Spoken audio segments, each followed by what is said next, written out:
100 Islands National Park sa Alaminos City, dinadayo pa rin ng mga turista sa kabila ng pag-uulan.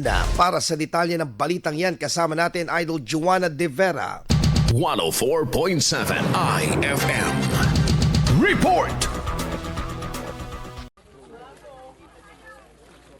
Hindi nagpatinag at tuloy ang grupong ito sa kanilang island hopping sa 100 Islands National Park sa Alaminos City sa kabila ng nararanasang pag-uulan dulot ng bagyong Danas at umiiral na habagat. Sa kabila ng naranasang masinit na panahon ngayon ay tuloy pa rin ang ginagawa ng mga aktibidades dito sa bahagi ng Alaminos City sa 100 Islands kung saan ang ilan sa mga turista ay tuloy pa rin sa island hopping kahit pa tuloy ang pag-uulan. Ayon sa ilang turista, hindi na daw nila maaaring kanselahin ang napag-usapan na pagbisita dahil galing umano sila sa ibang probinsya.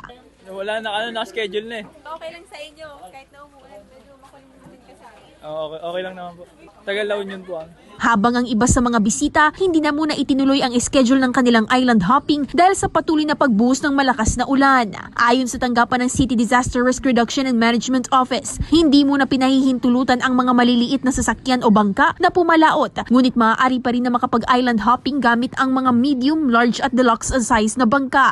Aktibo din ang koordinasyon ng Philippine Coast Guard at Barangay Disaster Response, maging ang asosasyon ng mga mangingisda sa lungsod para sa kahandaan at pagbibigay abiso kung sakaling mas lumala ang nararanasan na samaan ng panahon. Kasama mula rito sa IFM Dagupan, ito si Idol Joanna De Vera, Tatak IFM.